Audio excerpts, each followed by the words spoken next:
Most dentists think SEO is about their website, but Google doesn't. Today, the real fight for new patients is happening inside your Google business profile.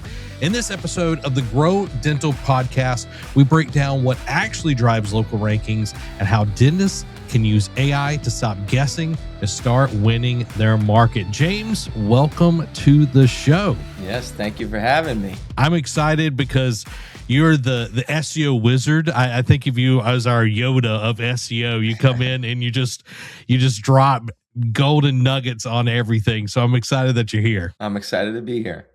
So to kick things off, can you explain what most dentists misunderstand about SEO and why Google Business SEO matters more than the traditional website SEO? It's a great question. I have a list of probably things that I could go on with, but I say the most common thing is I think most dental practices believe if they have a good looking website, right?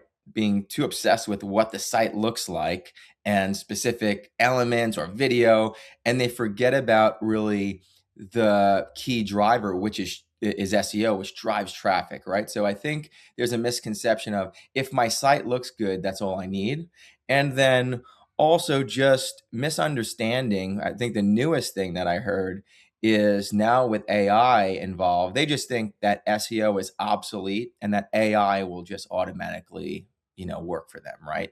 Well, I hate to break the news, but SEO plays into AI and being discovered. So I think those are the two main things. So why do you think dentists still treat like their Google business profile like a directory, like instead of using it like as a core marketing asset for their practice? I just believe they don't understand the value. That's the honest truth, right? And if you think about Google Business, it is like a directory. So they have the misconception of, oh, it's like Yellow Pages, right? I just put my information on that and that's it.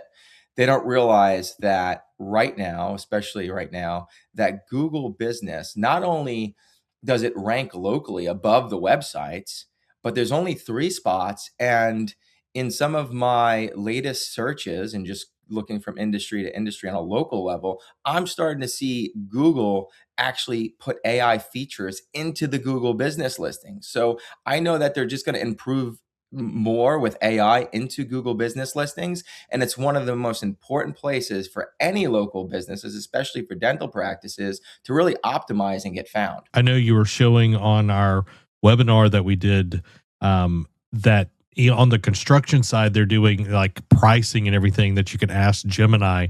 And Yep. it's only a matter of time where dental practices and orthodontics get involved in that. And when that's involved with the Google business profile, man, that's going to be amazing to see. Yeah, definitely. And if you're thinking about it, they're already rolling it out. They're testing things. Google wants to be in the world of AI. There's no doubt about that. They're going to leverage it. They're going to test things, they're going to implement things that are going to benefit Google, but also benefit the searcher.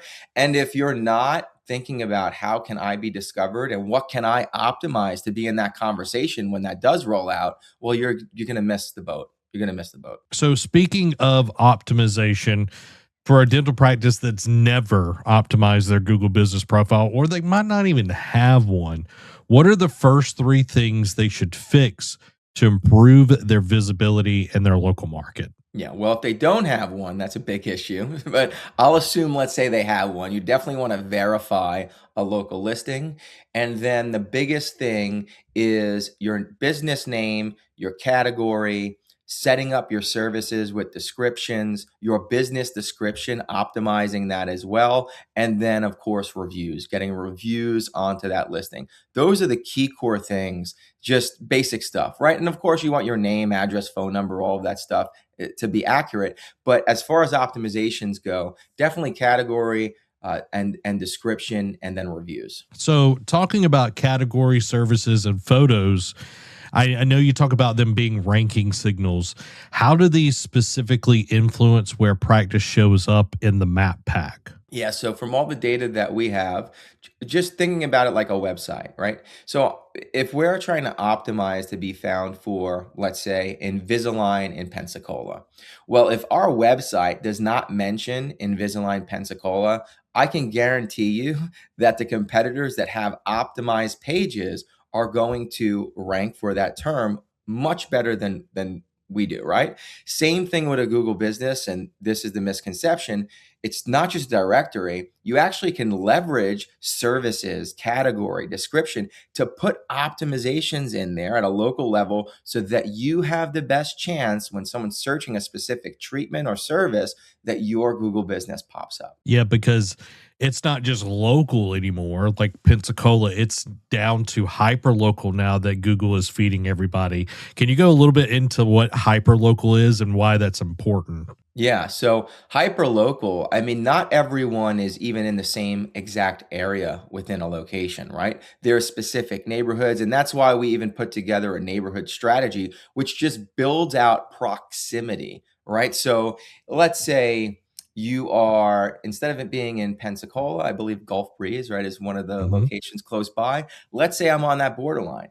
If I'm looking for a specific service within Pensacola, and I have content on my site, even if my business is in Pensacola, I have content on my site that's optimized for Gulf Breeze for specific things and Pensacola, and I'm internally linking, combining this. I have the best chance of still, as people move away from my business, I still have the best chance of popping up, especially if not only am I optimizing specifically for hyperlocal and specific areas, but also if I'm generating reviews onto my listing as well, and I just have better reviews than everybody. I want to jump into reviews here in just a second. I just kind of want to put this in a layman's terms for people.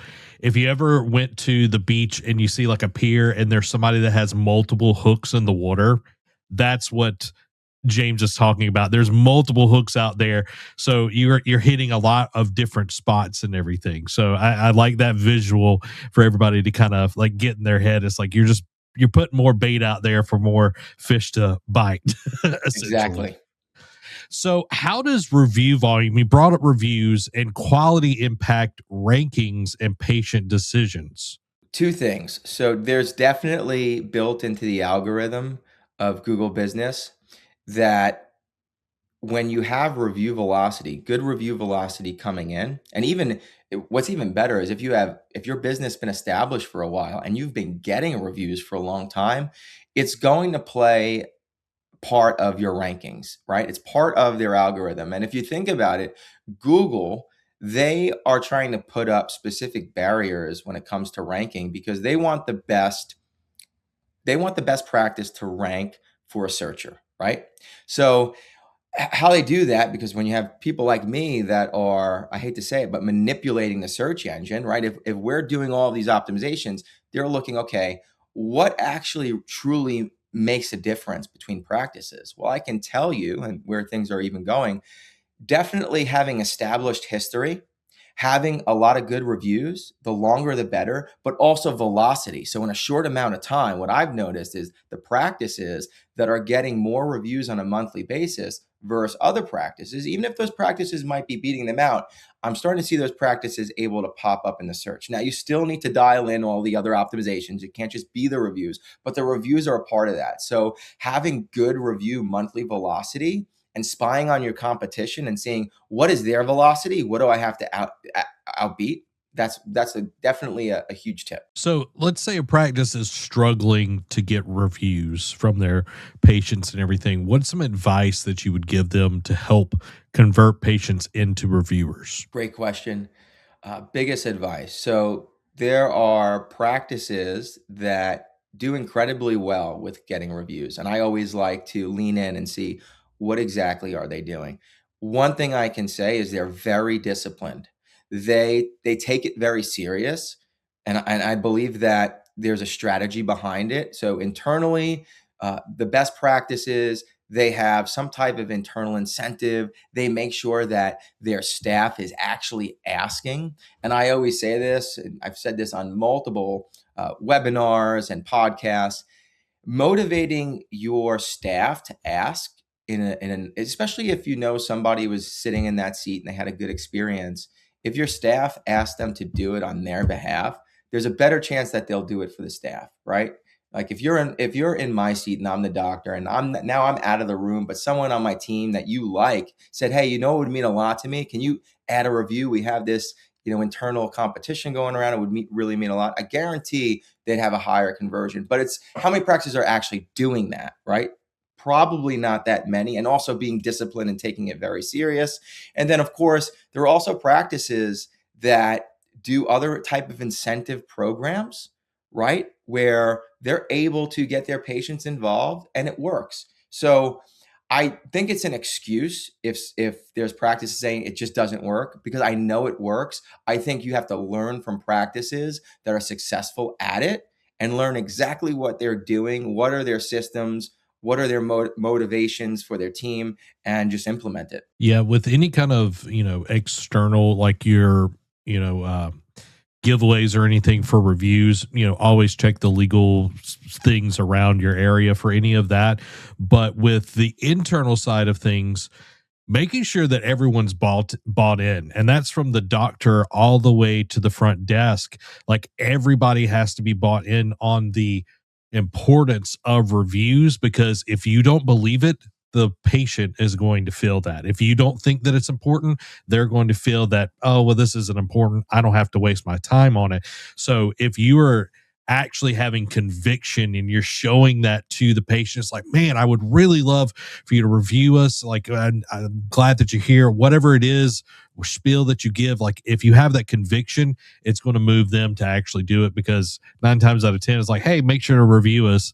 That's not going to move the needle at all. Exactly.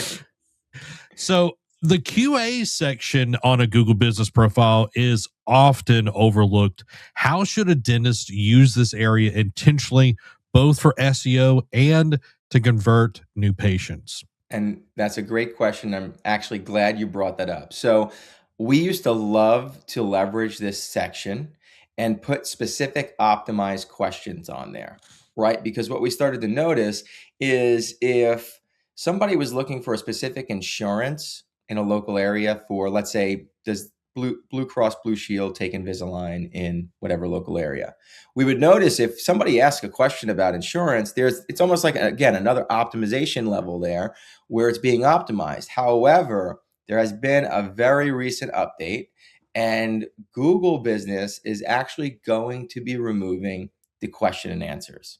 So I do see it on some profiles being already affected, not across every industry yet, but the news is that they're going to remove that. So it's one less thing for us to optimize or even worry about, I'll say it like that.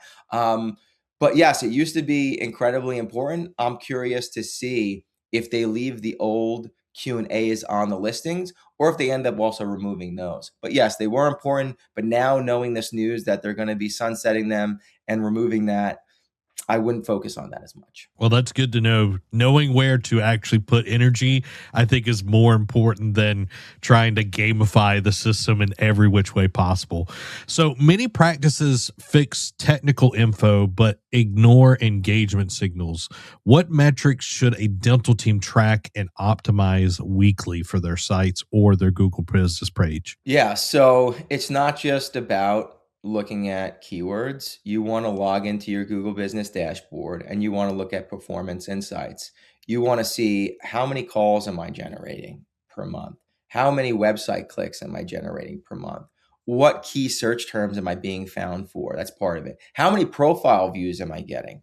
Right? Sometimes you might see, and you could do year over year comparisons, and then you could also look month to month. Now, of course, looking month to month, depending on what month it is. So for an example, we know November, there's Thanksgiving and then Christmas and New Year's in December. Trying to compare that data to a really busy time, it's not going to, compare well. But if you look year over year, how did I do this September compared to last September? That's the data I like to look at. And are we growing? And it will actually show you that. You can compare your Google Business performance from this September to last September. Am I driving more calls? Am I being found for more keywords? Am I getting more website clicks? Am I getting more profile views? That's the real data that you should be looking at behind the scenes.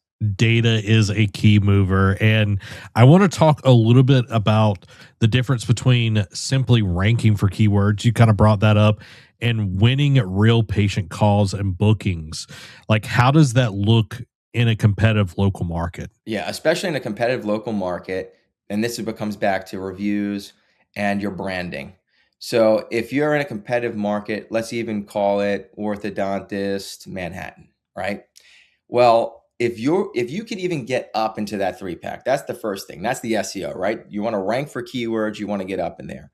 Now it's looking across your competitive landscape and making sure that your brand and that your reviews, because that's what's building trust, is going to help you convert, right? If you go over, let's say I even get you into the map pack for orthodontist Manhattan, and then you have no images on your profile or very few, or they're grainy, and then your website also, if I click over to your website, it doesn't look that great. I can't find even who the doctor is, right?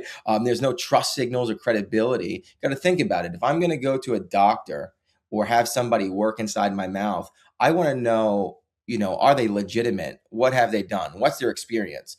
And then also reviews. It's right on the listing. If I'm ranking, I have 5 reviews and someone has 500, who do you think is really going to get that click?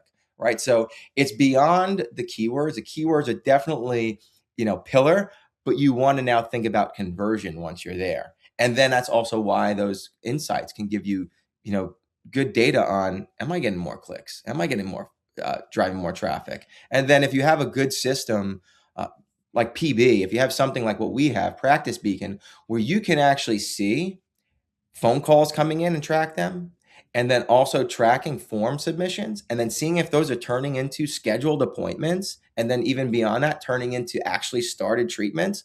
That's the real goal. Yeah, being able to see where a new patient comes in, where they're at on their journey, have they booked, are they, all of those things matter, because then you can see, all right, this is where they came from. Okay, I need to fix this, or we need to double down on X, Y, and Z. And, like you said, the trust signals when they see that you're the best of dentist in Pensacola or whatever it is, like seeing that on your website. And it's like, if you're a dentist, that's just kind of the opening of the gate. Everyone that's a dentist is a dentist. I know that sounds weird, but it's like, okay, but what can you do for me?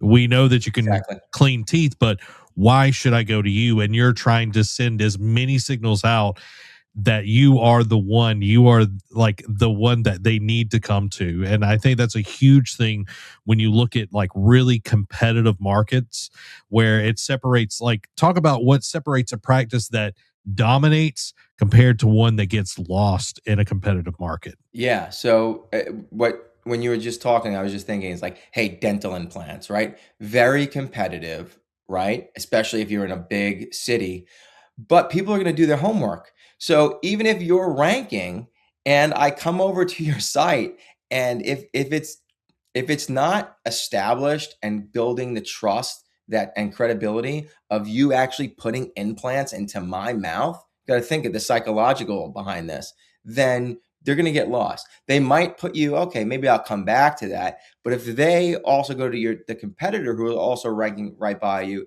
and they have a bunch of 5-star reviews, and then on their site, they have credibility builders, right? And also maybe even personality, right? Maybe the doctor is giving a great bio with certain personality in there, then credibility builders of awards, linking out to awards and featured. And, even I would even put stats in there, done over 2,000 dental implants, right? I'm a dental implant spec. This type of language and information is so important, not just for conversions, but also where I see AI going now, and AI search. Yeah, because when you do AI, it's going to scrape all of that and then give you just the bullet points. And then you can go from there. And I think a lot of dentists, like, they'll focus on their website, but, it might be lackluster in some places, but really focusing down and getting those signals in there, and then prioritizing content on their Google business side of things, I think is going to really make things hum. Definitely. So, speaking of that, what would you say to someone who's prioritizing web content over Google Business SEO? What would you tell them? You got to do both. You have to do both. It's a must. Yeah. You want to, there's 2 different algorithms, but your website and your Google business communicate together. and you want to do both. And you want to the goal is to take up as much digital real estate, right? If Mm. somebody is looking for a pediatric dentist in, let's just say, Ohio, if you have your Google business dominating and your website, boom, you got two places that they have the opportunity to click. Your brand is there, right? So take up as much digital real estate. You want to tie them in and combine. You want to make sure that there's content on your Google business. That's why we post weekly, optimize. We have a strategy behind that. We post weekly. We fill out all of the services and detailed descriptions, and we match it. Mimics the site. Everything that's on the site, we optimize the Google business just like the website. You want to do both. It's like brushing and flossing. You're telling the patients you need to brush and floss, and when they come in there, it's like, well, did you floss? And most of the time, what do? They say, yeah, I've been flossing, but they're bleeding at the gums. And it's like, you need to have both sides of that when you're trying to rank. So let's talk about AI.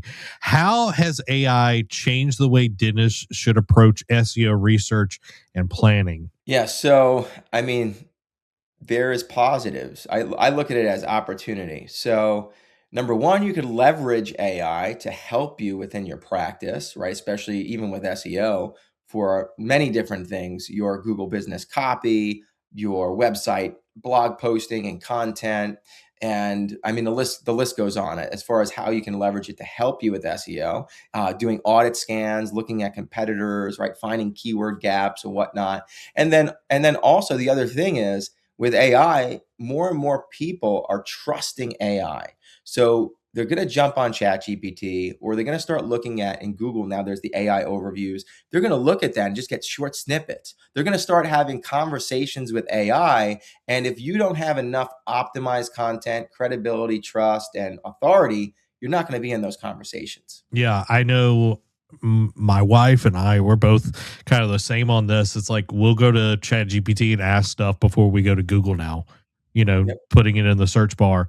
And that's how people, we're millennials. What do you think about the younger generations are going to do? That's AI is going to be the new search engine, and being able to optimize that is going to be a huge thing going forward. And I think it's foolish not to optimize the tools that you can use. It'd be like an orthodontist still using like all the headgear from like back in the day. This like, it's archaic when you don't live up to the times and everything. Definitely. So when it comes to using AI to generate content for SEO, what are the biggest mistakes that practices make? Great question. They don't have the right knowledge and framework to actually have the right prompts. And what I mean by that is we have very specific ways that we format and optimize content.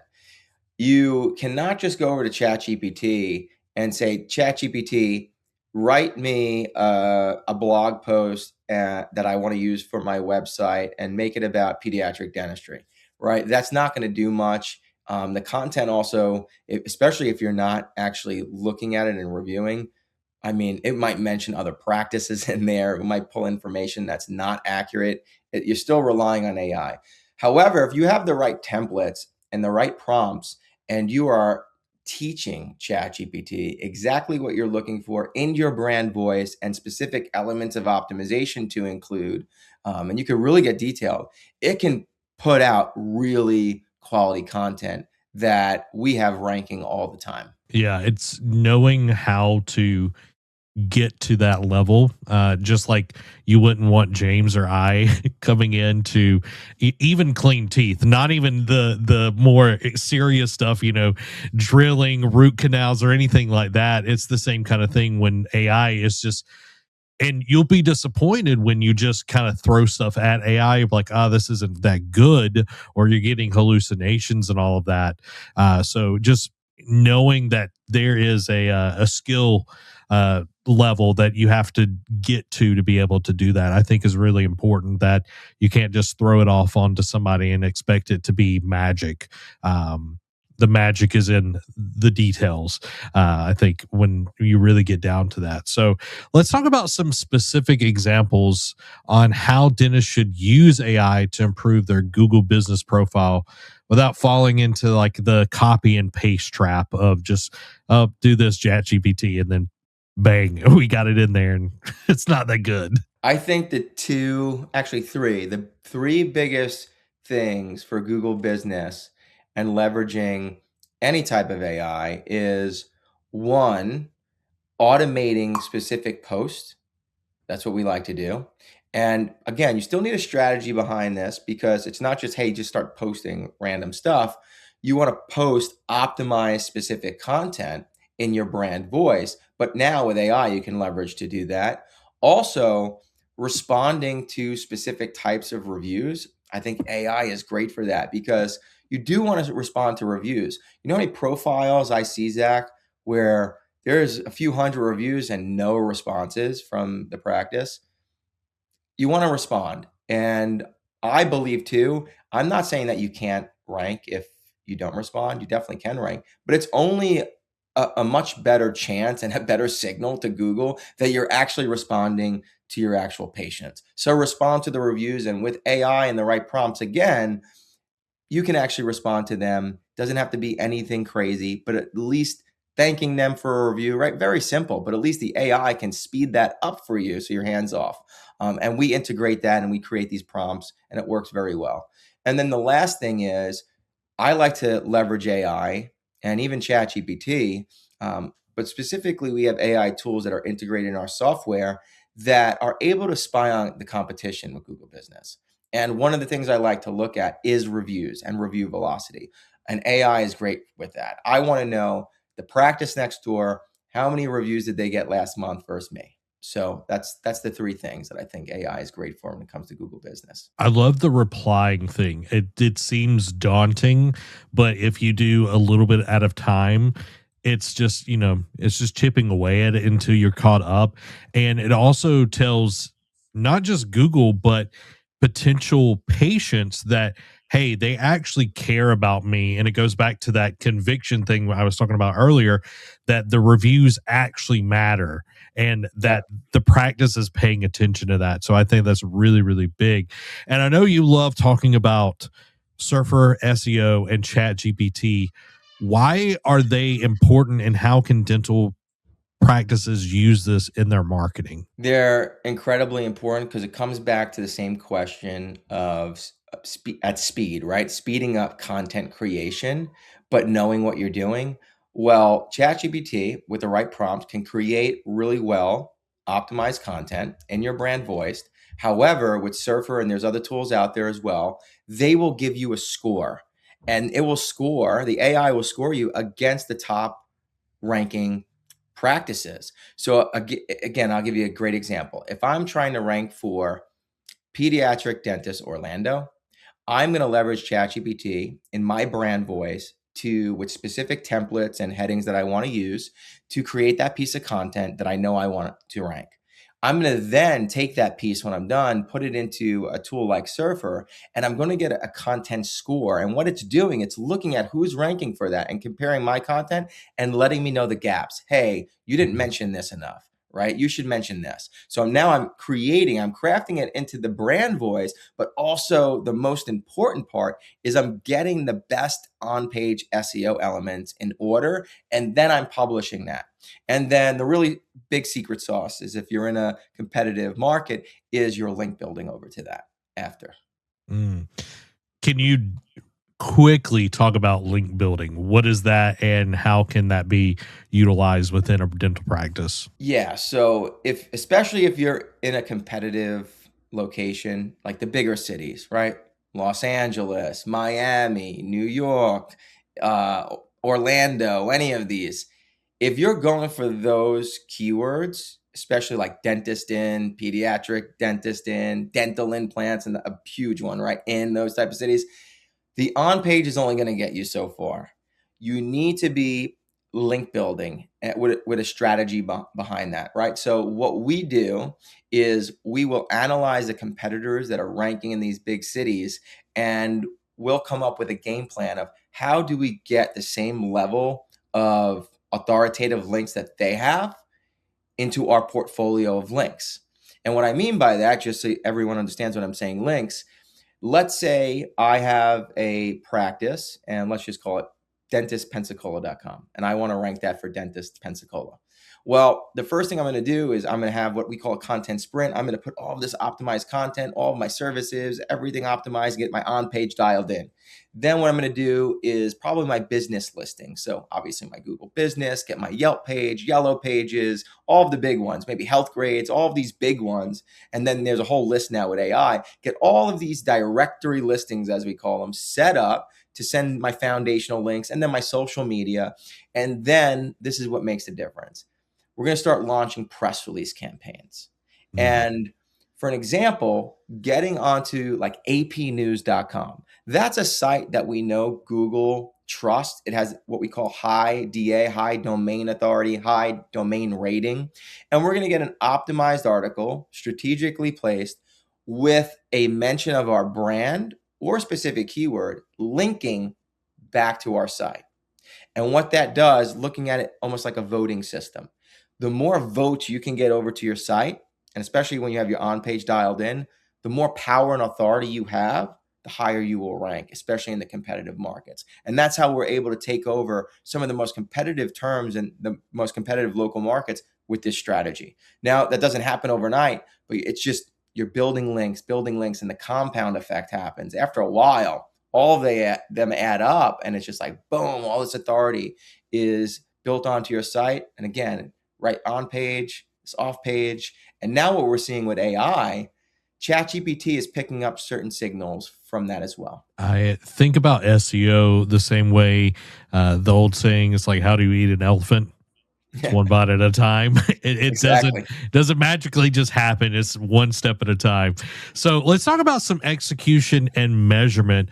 Walk us through a repeatable process a dental practice can use monthly to audit and improve their local SEO using data and AI insights. Yeah. So first thing, I would definitely be looking at, like I mentioned earlier, Google Business Performance. You definitely want to look at that.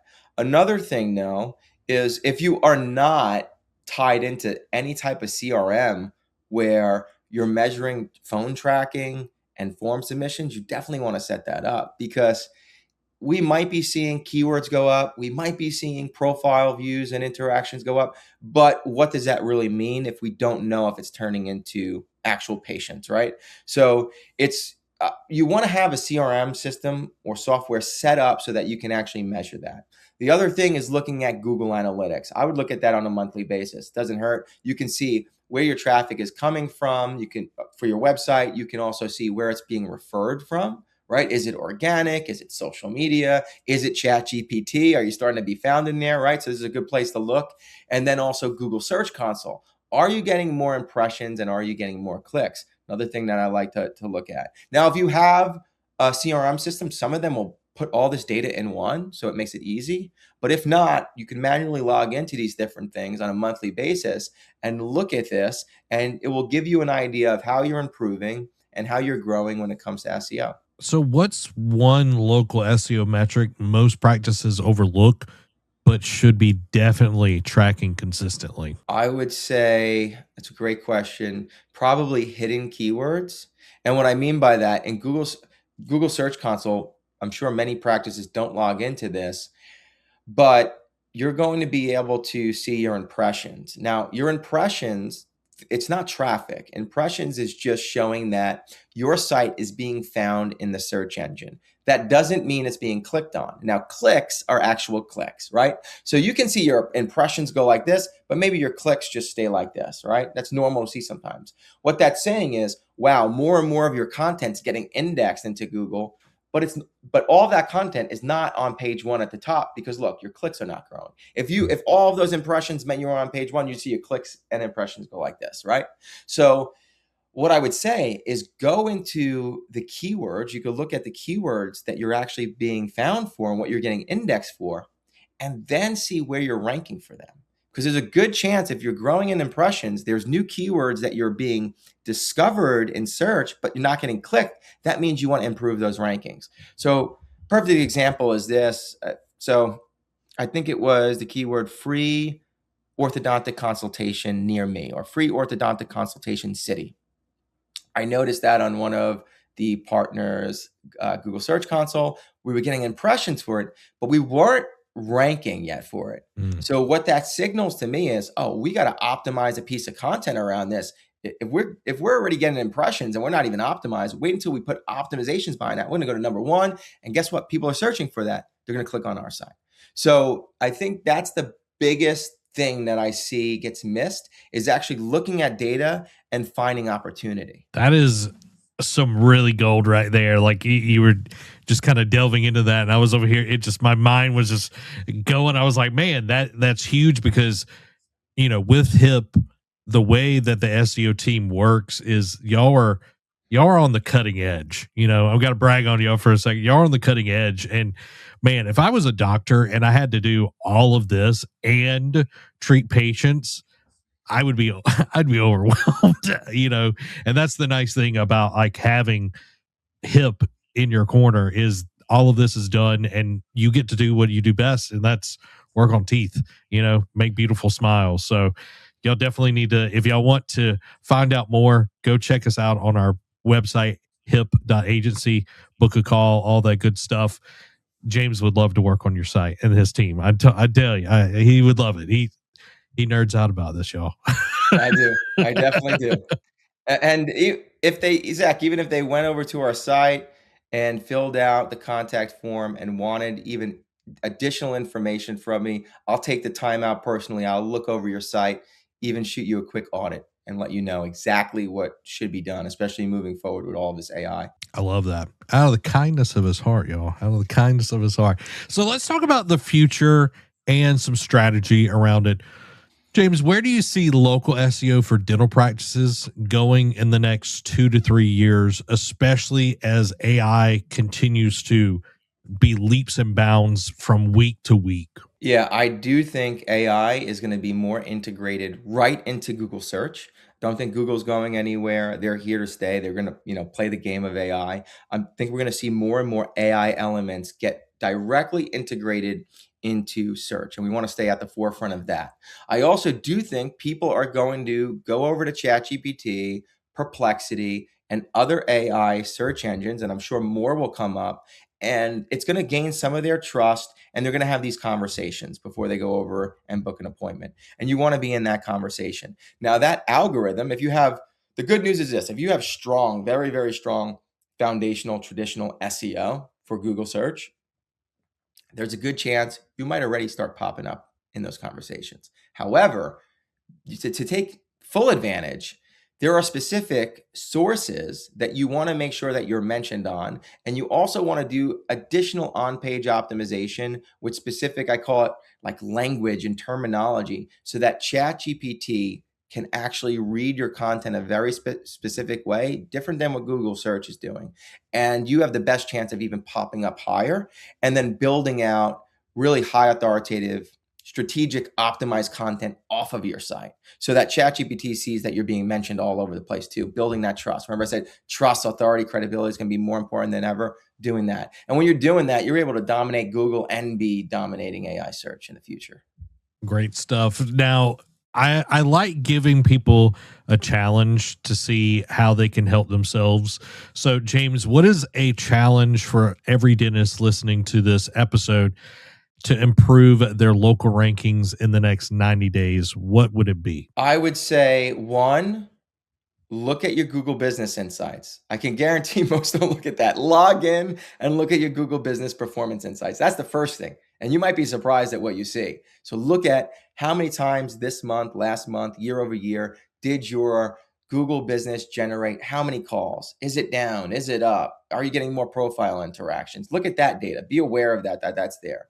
Two, create some type of internal review system. That's, I think, the biggest thing. That's going to benefit you the most. If you could keep your review velocity going, it's great for the algorithm, but it's also just great as far as building your brand and conversions.